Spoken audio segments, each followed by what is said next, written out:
예, 오후 시간에도 주님의 크신 은혜가 함께 하시기를 축원합니다.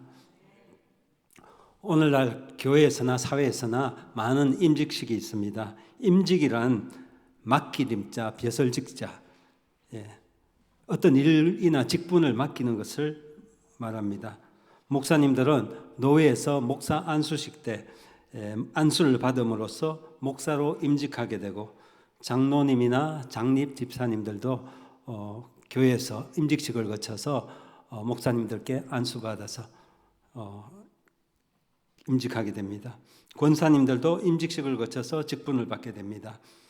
사회에서도 그룹의 회장이나 나라의 대통령 또는 군 부대의 대장 같은 분들 취임식을 통해서 임직하게 됩니다.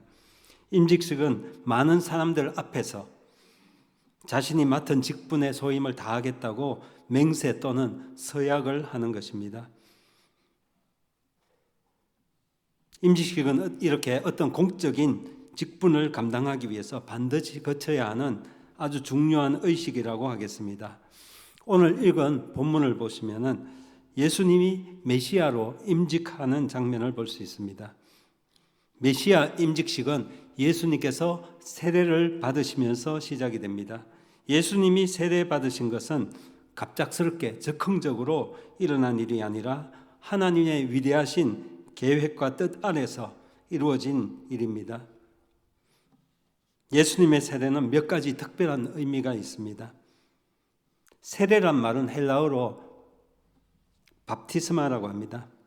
이 단어는 물에 적시다, 잠그다, 물로 씻다 그런 뜻입니다. 왜 씻는가 하면은 더러워졌기 때문입니다. 더러워졌기 때문에 몸을 씻고 마음을 씻고 죄를 씻는 것입니다. 세례는 죄 씻음의 표식입니다. 그러므로 세례는 죄인들에게 반드시 필요한 것입니다. 죄인이 세례를 받고 죄 씻음을 받습니다. 우리 모두 죄인이기 때문에 세례를 받습니다. 죄가 없는 사람은 세례를 받을 필요가 없습니다. 그런데 죄가 전혀 없으신 예수님께서 왜 세례를 받으셨는가? 이해가 되지 않습니다. 우리가 믿는 바로는 예수님은 우리와 성정은 똑같은 인간이시되 죄는 없으십니다. 죄가 없다는 분명한 사실에도 불구하고 어찌하여 스스로 자진해서 세례를 받으셨는지 이해하기가 어렵습니다. 그래서 세례 요한도 이해하지 못했기에 처음에는 예수님께 세례 베풀기를 거절했습니다. 세례 요한은 엘리야의 심령으로 와서 사람들에게 세례를 베풀며 회개의 사역을 감당하였지만 그도 역시 하나님 앞에서 연약한 죄인이었기 때문에 요한은 자신이 예수님에게 세례 받을 자이지 그리스도께서 자기에게 세례를 받는다는 것, 당치도 않다는 생각에 거절한 것입니다. 그러나 예수님이 받으신 세례는 죄 때문에 회개하기 위해서 받는 사람들의 세례와는 다릅니다. 예수님이 세례받는 것은 모든 의를 이루기 위해서라고 직접 말씀하셨습니다. 본문 15절을 보겠습니다. 15절에 예수께서 대답하여 이르시되 이제 허락하라. 우리가 이와 같이 하여 모든 의를 이루는 것이 합당하니라 하시니 이에 요한이 허락하는지라. 여기서 모든 의는 구약에서 말하는 모든 구속적 예언에 대한 성취를 가리킵니다. 이것은 궁극적으로 로마서 3장 22절에 나타난 대로 그리스도를 믿음으로 말미암아 모든 믿는 자들에게 미치는 하나님의 의라고 볼 수 있습니다. 예수님의 세례는 자신을 죄인과 동일시하는 행동입니다. 바리새인들과 사두개인들은 자신들이 의롭다고 생각해서 세례 요한에게 세례를 받지 않았습니다. 하지만 죄 없는 예수님은 죄인의 위치에서 세례를 받으셨습니다. 세례는 지난날의 죄를 회개하고 이제는 하나님 앞에 순종하며 회개에 합당한 삶을 살겠다는 표로서 받는 것입니다. 이에 반해 예수님의 세례는 타락한 인류의 대표로서 인류의 죄를 짊어지고 하나님 앞에 순종함으로써 의를 이루기 위한 행동입니다.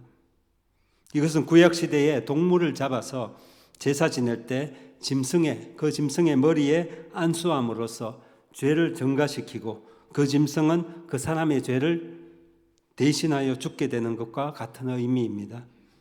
예수님이 세례받으신 것은 인류의 죄를 떠넘겨 받는 사건입니다. 이것을 세례 요한이 잘 증언하고 있습니다. 예수님의 세례 후에 세례 요한은 사람들에게 예수님을 가리켜서 보라, 세상 죄를 지고 가는 하나님의 어린 양이로다. 요한복음 1장 29절에 그렇게 선포했습니다. 이스라엘의 죄만이 아니라 온 세상의 죄를 담당할 어린 양이 바로 나사렛 예수라는 사실을 선포한 것입니다. 예수님의 세례는 이렇게 온 인류를 구원하시기 위해 철저하게 낮아지신 사건입니다. 마치 물속에 빠진 자를 구하기 위해서 물속으로 뛰어드는 것과 같습니다. 죄인을 구하기 위해서 죄인의 자리까지 낮아지신 것입니다. 이렇게 주님의 사역은 낮아지심으로 나타납니다. 이 사실은 빌립보서 2장 6절에서 8절 말씀에 잘 나타나 있습니다. 제가 읽겠습니다. 그는 근본 하나님의 본체시나 하나님과 동등됨을 취할 것으로 여기지 아니하시고 오히려 자기를 비워 종의 형체를 가지사 사람들과 같이 되셨고 사람의 모양으로 나타나사 자기를 낮추시고 죽기까지 복종하셨으니 곧 십자가에 죽으심이라. 성육신하셔서 베들레헴의 마구간 말구유에 나시고 목수의 아들로 사시고 십자가에 죽기까지 하신 것은 인류를 구원하시기 위해서 철저히 낮아지신 모습입니다. 극악무도한 강도, 아주 악한 반역자들, 이 달려 죽는 사형틀, 십자가에 달려 죽기까지 철저히 낮아지셨습니다. 예수님이 죄인의 자리까지 내려오셔서 세례를 받으심으로 예수님은 인류의 새로운 대표가 되셨습니다. 그 전까지 인류의 대표는 아담이었습니다. 처음 대표자 아담은 철저히 실패했고 그로 인해서 아담의 뒤를 이은 모든 인류는 다 죄인이 되어서 죄와 저주 아래 있게 되었습니다.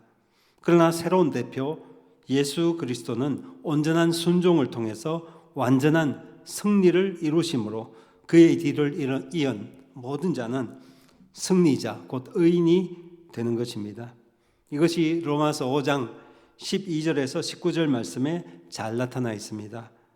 그 중에 마지막 5장 19절 말씀 보겠습니다. 같이 한번 읽어보겠습니다. 시작. 한 사람이 순종하지 아니함으로 많은 사람이 죄인 된 것 같이 한 사람이 순종하심으로 많은 사람이 의인이 되리라. 대표의 원리입니다. 대표.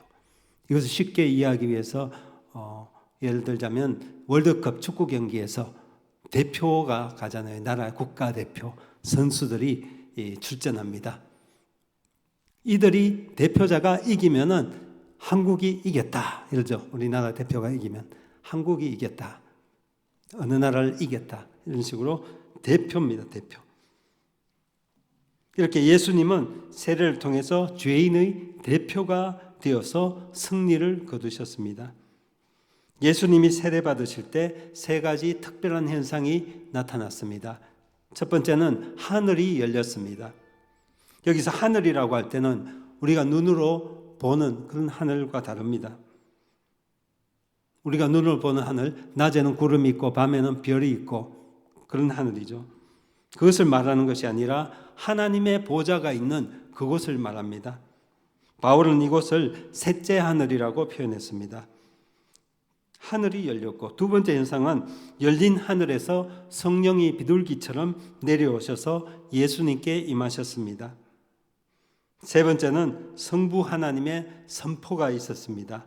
이는 내 사랑하는 아들이요 내 기뻐하는 자라. 17절입니다. 이 말씀을 통해서 진정 메시아가 누구인지 성부 하나님이 친히 증언하신 것입니다. 여러분은 예수님을 누구라고 알고 있습니까? 여러분은 예수님을 하나님의 아들로 믿습니까? 그리고 그분을 사랑하십니까? 예수님으로 인해 기뻐하십니까? 예수님의 세례받음과 성령의 인치심, 하나님의 말씀 선포를 통해서 메시아의 시대가 시작되었습니다. 유대 전통에서 메시아는 기름 부음 받아서 왕의 자리에 오른 사람을 가리킵니다. 메시아 임직식은 바로 왕의 즉위식입니다. 미국의 트럼프가 선거에 의해서 47대 대통령으로 당선되었어도 오늘 12일이니까 1월 21일 취임식 하죠. 취임식을 거쳐야 비로소 대통령으로서 직을 수행하듯이 유대인의 왕 메시아로 태어나신 예수님이 세례받는 임직식을 통해서 메시아로서 본격적인 사역을 시작하게 된 것입니다. 이때부터 공생의 사역이 시작되었습니다. 그러므로 메시아 임직식은 유대인의 왕으로서 예수님의 사역을 공식적으로 선언하는 것입니다. 이로써 하나님의 왕국, 그리스도의 정부가 본격적으로 출범한 것입니다. 세례 요한이 천국이 가까이 왔다고 외친 것은 이것을 말한 것입니다. 세례 받으신 후 나타난 두 번째 현상이 하늘에서 뭐가 내려왔다고요? 성령이 비둘기같이 내렸습니다.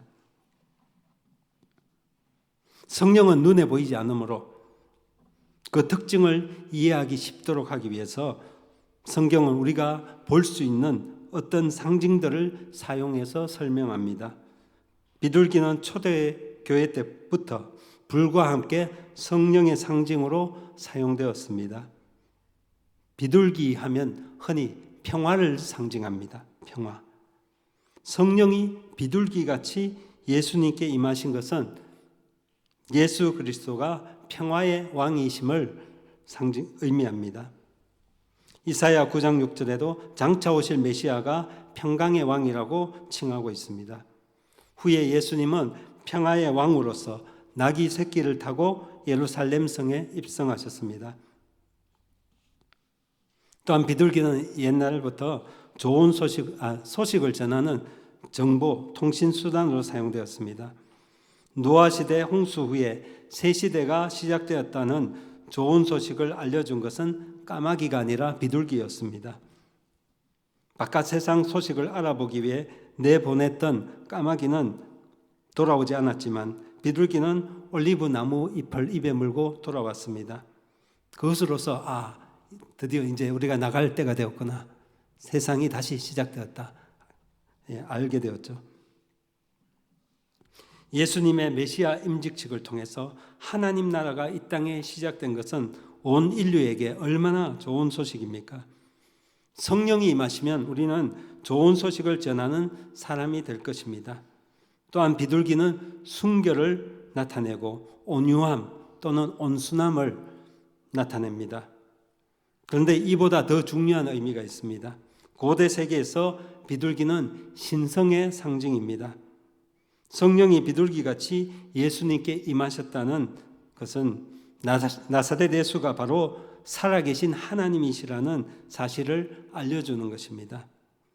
요한일서 5장 20절 끝에 보면 예수 그리스도를 가리켜서 그는 참 하나님이시요 영생이시라고 증언하고 있습니다.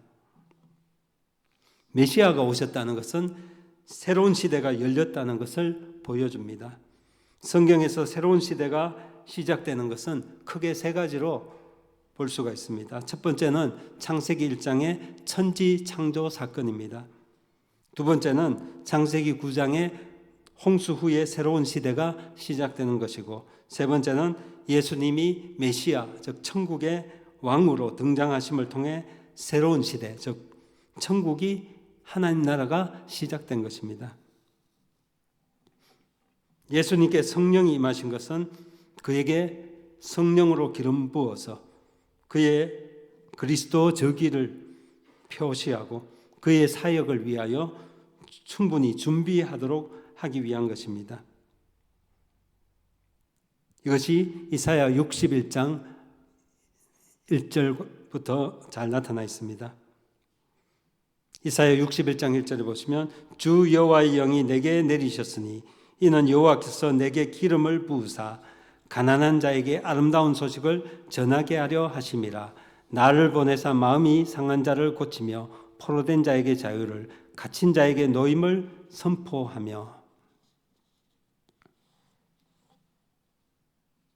구약시대에 왕이나 제사장이나 선지자를 임직할 때 그 사역을 위한 은혜가 필요하다고 하여 성령을 상징하는 기름을 부어서 세웠습니다. 성부 하나님도 이와 같이 예수님께 한 것입니다. 이를 볼 때 성자 하나님이신 예수님조차도 성령이 충만하게 임재하셔서 사역을 시작하셨음을 알 수 있습니다. 영화 보니까요, 세례받고 올라오니까 하늘에서 비둘기가 딱 내려서 예수님 어깨에 딱 앉던데 그 정도가 아닙니다. 예, 물 붓듯이 성령을 확 부어주셨습니다. 충만히 성령 비둘기처럼 내려오시지만 충만히 기름, 성령의 기름을 부어주셨습니다. 예수님도 성령을 충만히 받아서 사역하셨는데 하나님의 일을 감당한다고 하는 자들은 더욱이 성령 충만 받지 않고서는 어떻게 주의 일을 하겠습니까?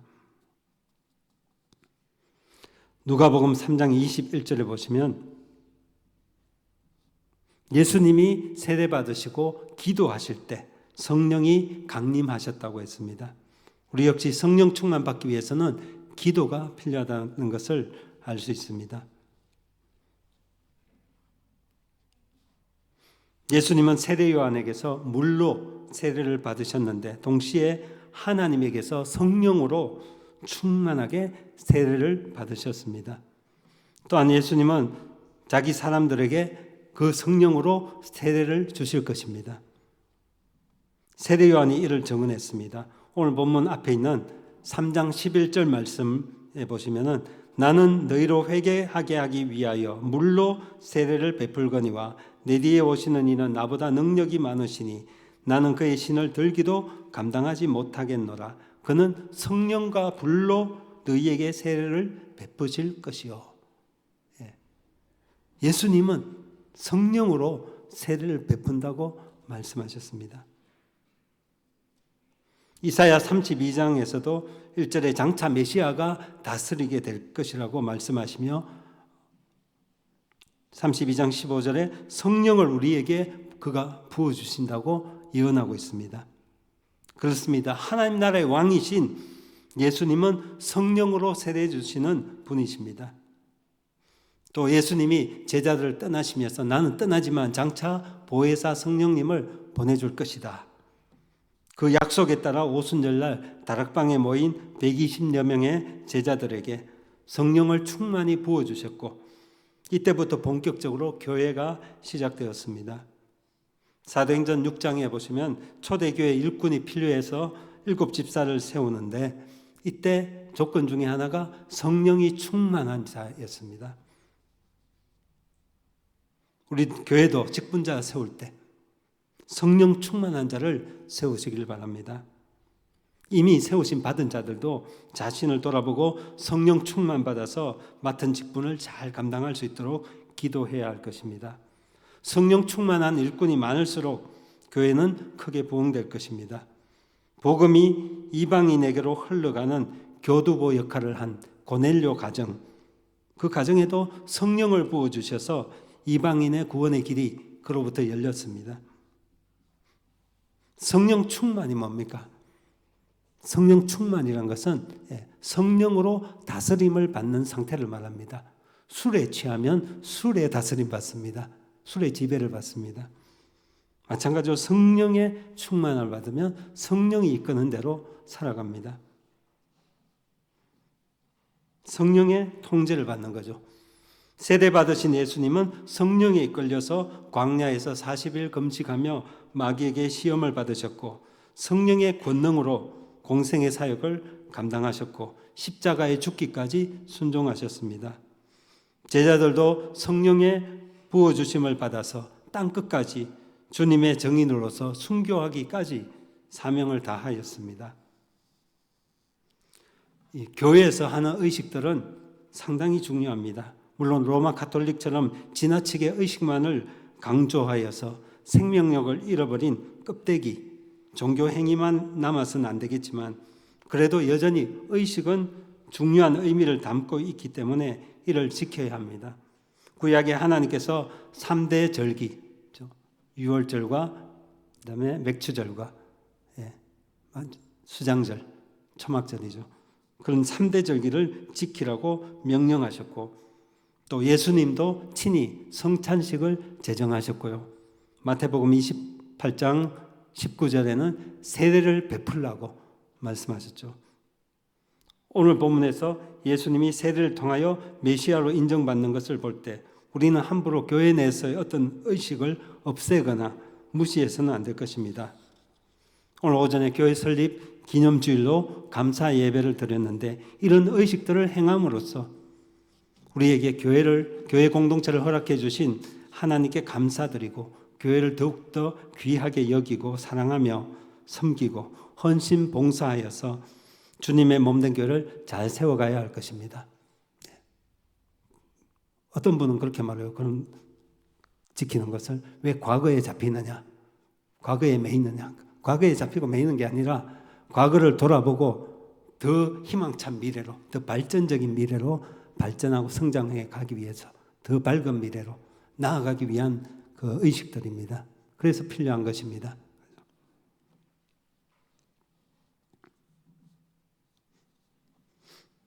우리 자신이 또 맡은 직분 잘 감당하기 위해서 성령 충만함을 받아야 하며 또 성령 충만한 일꾼들을 보내주셔서 우리 교회가 잘 서갈 수 있도록 기도해야 할 것입니다. 교회마다 선거하죠. 일꾼을 뽑는 선거 있을 때 명심해야 할 것은 항상 성령 충만한 일꾼을 세워야 합니다. 인간적인 혈연이나 세상적인 조건 보고 뽑으면 나중에 큰 낭패를 보게 됩니다. 그리고 일꾼이 되고자 소원하는 분들도 성령 충만해서 지혜롭고 칭찬받는 일꾼이 될 수 있도록 기도해야 할 것입니다. 예수님의 세대는 하나님의 뜻에 순종하는 종의 모습으로서 메시아임을 나타내고 있습니다. 이와 같이 교회의 직분자들은 철저히 섬기는 종의 모습으로 겸손하게 봉사해야 합니다. 예수님은 자기 백성의 아픔과 문제를 공감하고 그것을 해결하기 위한 메시아의 사역을 위해 세례를 받으셨습니다. 그리고 궁극적으로 죽음이라는 세례까지 감수하셨습니다. 누가복음 12장 50절에 나는 받을 세례가 있으니 그것이 이루어지기까지 나의 답답함이 어떠하겠느냐. 여기서 예수님께서 받을 세례는 십자가 죽음을 말합니다. 일평생을 그 끔찍한 십자가 죽음을 의식하고 사셨으니까 그 일이 이루어지기까지 얼마나 답답하셨겠습니까? 하지만 예수님은 자신의 죽음을 통해서 온 인류를 죽음으로부터 구원하셨습니다. 그리고 예수님은 죽음을 이기시고 부활하시고 성천하셨습니다. 궁극적으로 예수님을 통해 구원받는 사람은 하나님 나라의 백성이 됩니다. 예수님께서 세례 받으실 때 성부 하나님의 정언이 이는 내 사랑하는 아들이요 내 기뻐하는 자라 하셨습니다. 이것은 시편 2편의 7절에서 9절 말씀에 너는 내 아들이라 하시며 네가 철장으로 원수를 질그릇같이 부수리로다. 그 말씀과 연결이 됩니다. 철장으로 원수를 이길 자. 요한계시록 12장에 보면요. 12별의 면류관을 쓰고 해를 옷 입고 달을 밟고 있는 여자의 모습이 나옵니다. 이는 교회를 상징하는 것입니다. 이 여인이 이 붉은 용이 이 여인을 핍박하죠. 박해하는데 피해서 용을 피해서 광야로 나갔는데 계속 괴롭힙니다. 이 여인을 가리켜서 장차 철장으로 만국을 다스릴 남자를 낳을 자라 했고요. 그 낳게 됩니다. 근데 요한계시록은 예언이잖아요. 예수님은 이미 태어나셨고, 이 처음에는 철장으로 만국을 다스릴 남자, 예수님을 가리키는 말인가 했더니 그것이 아니고요. 예수님처럼 철장으로 만국을 다스릴 자. 시편 2편에 나타난 그 자와 동일한데 바로 교회, 여자인 교회를 통해서 거듭나고 태어날, 영적으로 태어날 우리 모든 그리스도인들을 가리킵니다. 장차 철장으로 원수를 깨부수고 만국을 다스릴 자, 저와 여러분입니다. 예수 믿는 세례받고 거듭난 우리입니다. 세례 받을 때 이미 다 세례 대부분 받으셨잖아요. 느낌이 어땠습니까? 저는 군대에서 세례 받았습니다.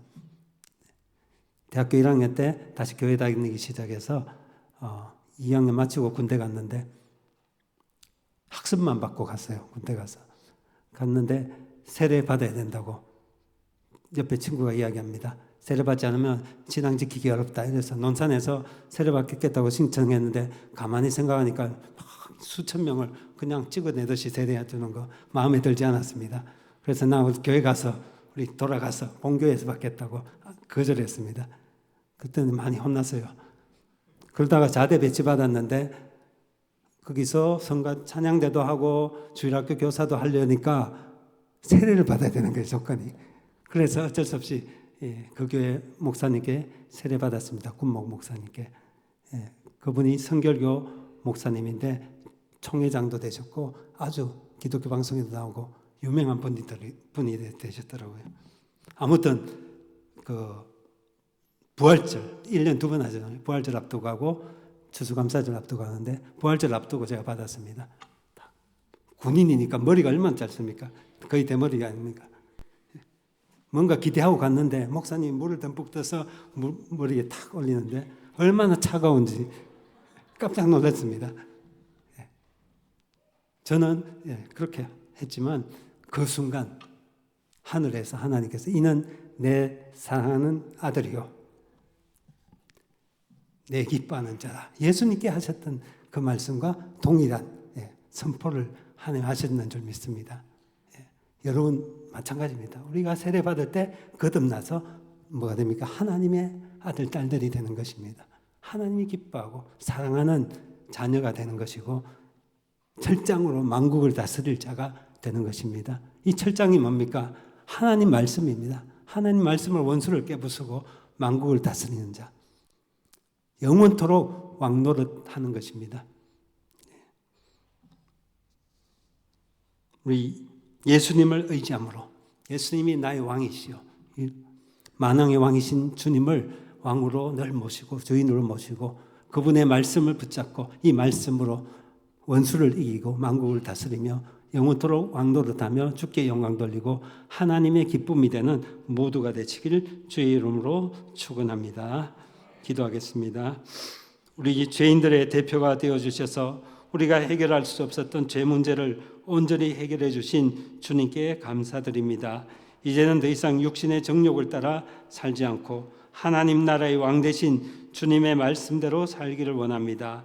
하지만 우리의 죄성으로 인해서 우리가 약하고 넘어질 때가 있지만 그러나 다시금 성령의 충만함을 받아 우리가 성령을 따라 행하며 하나님 나라의 백성답게 말씀으로 승리하고 원수를 이기고 세상 가운데서 주의 영광 드러내는 자가 될 수 있도록 주님 붙들어 주옵소서. 그리고 우리가 가는 곳마다 사탄의 나라가 무너지게 하시고 하나님의 왕국이 확장되어지는 역사가 이루어지도록 우리에게 권능을 주시고 주님의 용사들로서 하나님의 전신갑주로 무장하여서 주님 군대로 승리하게 하옵소서.